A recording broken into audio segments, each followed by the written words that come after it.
palavra de Deus diz em Provérbios 4:23, sobre tudo o que se deve guardar, guarda o teu coração. Nós precisamos entender que guardar o coração é algo de muita importância e relevância no relacionamento com Deus. Esse é o assunto da nossa conversa hoje. Nos próximos minutos nós vamos entender isso um pouco mais. Fique comigo.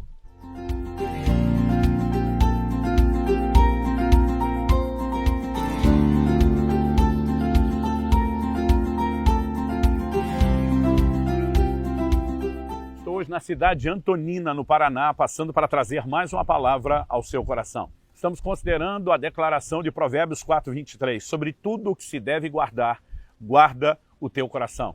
O que significa guardar o coração? Obviamente a Bíblia não se refere ao órgão do corpo que bombeia o sangue, embora também seja importante que você cuide da sua saúde cardiovascular. Mas quando a palavra de Deus fala sobre o coração, está falando sobre o âmago, sobre o íntimo, sobre o centro do ser, sobre aquilo que, assim como o coração determina o funcionamento da vida no corpo, no aspecto natural, aquilo que no plano espiritual nos afeta também profundamente. Aliás, eu não terminei a leitura do versículo. Quando a Bíblia diz sobre tudo que se deve guardar, guarda o teu coração, o verso 23 de Provérbios 4 termina dizendo, porque dele procedem as fontes da vida. O que eu e você precisamos entender é que aquilo que afeta o coração afeta o resto da nossa vida. No mesmo livro de Provérbios, no capítulo 27, no versículo 19, a Bíblia diz, como na água o rosto corresponde ao rosto, assim o coração do homem ao homem. Ele está falando da água como um espelho, refletindo o rosto de quem olha.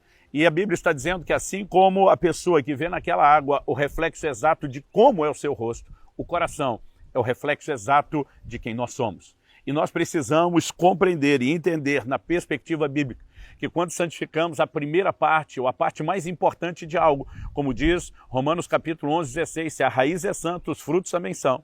Quando santificamos a primeira parte, santificamos o resto. A raiz é a primeira parte que aparece quando a semente germina.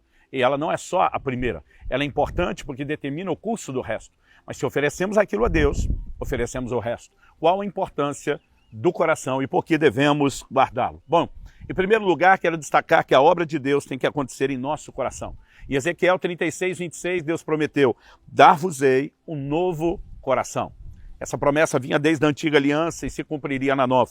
Em Jeremias 31:3, Deus diz, escreverei em vossos corações as minhas leis. Quando chegamos no Novo Testamento, na primeira mensagem pública do apóstolo Pedro, no dia de Pentecostes, a Bíblia diz que a resposta das pessoas que ouviram a palavra foi a seguinte, Atos 2:37, compungiu-se-lhes o coração.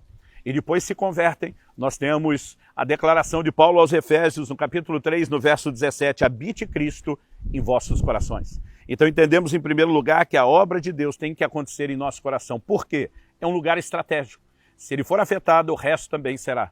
Quando a Bíblia diz sobre o que você deve guardar, guarda o coração, porque dele procedem as fontes da vida. Pense assim, se você quiser poluir um rio, não precisa sair tentando poluir toda a extensão das suas águas. Basta poluir a nascente. Se você afeta o início, você vai afetar o restante do rio. Com o coração é a mesma coisa. E a Bíblia nos mostra que o coração também é disputado, tanto pelo pecado como por uma ação de Satanás. O pecado começa no coração. Em Gênesis 6:5, a Bíblia diz que Deus viu que todo o desígnio do coração do homem era mau. Em Marcos 7:20 e 21, Jesus diz que do coração do homem procedem todos os males. Em João, no capítulo 13, no verso 2, a Bíblia diz que pôs o diabo no coração de Judas. Está falando do momento em que Judas iria trair ao Senhor Jesus. E depois em Atos capítulo 5, versículo 3, nós lemos o apóstolo Pedro questionando Ananias, porque encheu Satanás o seu coração. Então, reconhecendo em primeiro lugar que a obra de Deus tem que acontecer no coração humano. Em segundo, porque é lá que o pecado começa e Satanás e o pecado vão disputá-lo. Nós precisamos, em terceiro lugar, destacar o que é que Deus diz sobre o coração. Em Deuteronômio 6:5, o Senhor disse, amarás ao Senhor teu Deus de todo o teu coração. Em Jeremias 29:13, o Senhor fala, quando me buscardes de todo o vosso coração. Isso vem no contexto de buscar-me-eis e me achareis, quando me buscardes de todo o vosso coração. Em 1 Samuel, no capítulo 16, no versículo 7, o Senhor diz ao profeta que ele olha o coração e não a aparência. Podemos ainda levar em conta a declaração de Jesus em Marcos 7, Versículos 6 e 7, falando dos religiosos dos seus dias, ele afirma: o seu coração está longe de mim. O coração, porque o corpo estava presente nos rituais. E em Provérbios 23, 26, nós lemos o apelo feito: dá-me o teu coração. Em quarto lugar, eu quero destacar alguns perigos do nosso coração e a razão de guardá-lo. Em Jeremias, no capítulo 17, no versículo 9, a Bíblia fala que o coração do homem é enganoso.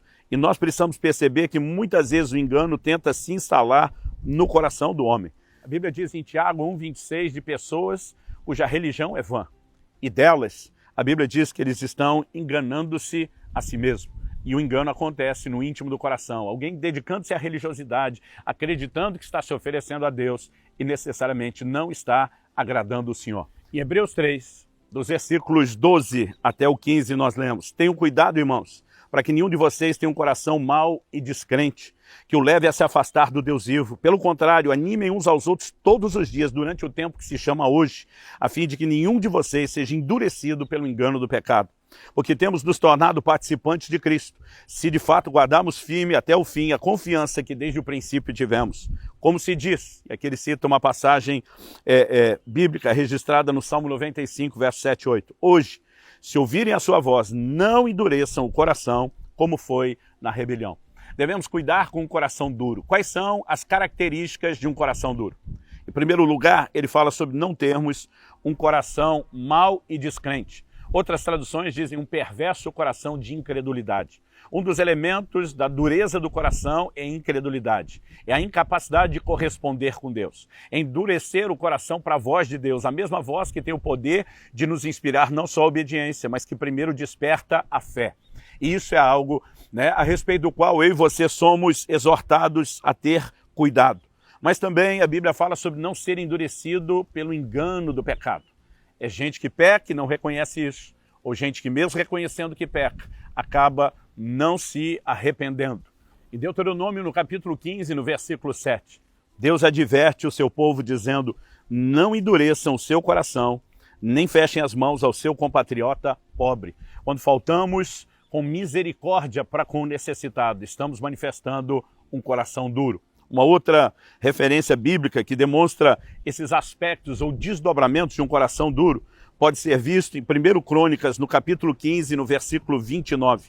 A palavra de Deus fala a respeito de Davi, celebrando diante do Senhor o retorno da arca. Mas a Bíblia diz que Mical, sua esposa, o desprezou no seu coração, o criticou. Um coração excessivamente crítico. Muitas vezes ele denuncia a presença de um coração duro que precisa de cuidado. Nós também precisamos entender que em Marcos 3,5 a Bíblia diz que Jesus se ressentiu da dureza do coração deles. Isso significa que um coração duro dói em Deus, por assim dizer. Mas, por outro lado, a Bíblia diz no Salmo 51, 17 que é um coração quebrantado, Deus não despreza. Então, em vez de um coração duro, precisamos de um coração que se quebra, que não permaneça endurecido, e ele pode ser quebrado diante de Deus. Há outras advertências a respeito de um coração que se exalta contra o Senhor e contra o próximo, e obviamente nós devemos entender quais são esses perigos para que a gente possa evitá-los. E eu termino em quinto lugar, falando de cuidados que eu e você devemos tomar. Que o coração é apresentado como as fontes da vida e aquilo que o afeta as demais coisas, nós precisamos entender que o que colocamos no nosso coração, ele inevitavelmente acaba regendo a nossa vida. Em Lucas, no capítulo 6 e no versículo 45, Jesus diz: a pessoa boa tira o bem do bom tesouro do coração e a pessoa má tira o mal do mau tesouro, porque a boca fala do que está cheio o coração. Ainda no Evangelho de Lucas, no capítulo 12 e no versículo 34, Nosso Senhor diz: porque onde estiver o tesouro de vocês, aí também estará o seu coração. Precisamos guardar o coração, precisamos guardar o que o toca, precisamos guardar aquilo que o atinge e separá-lo para Deus. E, entendendo isso, precisamos saber que devemos encher o coração da palavra. Diversos textos bíblicos falam a respeito disso. O primeiro versículo da Bíblia que eu decorei foi: escondi a tua palavra no meu coração para não pecar contra ti.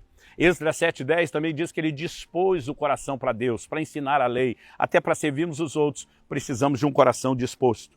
E, no final, precisamos entender que a advertência que nós lemos agora há pouco, de Hebreus capítulo 3, nos fala a respeito de cuidado permanente, né? Quando a Bíblia diz, tenham cuidado, irmãos, para que nenhum de vocês tenha um coração mau e descrente. Isso significa que o estado do nosso coração não é aleatório e nem tampouco determinado por Deus, mas é nossa responsabilidade. Então, meu apelo a você, guarde o seu coração. Dessa forma, você vai honrar a Deus, permanecer perto dele, não vai se afastar, não vai sofrer os prejuízos espirituais. É sua responsabilidade e para isso você pode também contar com a graça de Deus, mas faça a sua parte.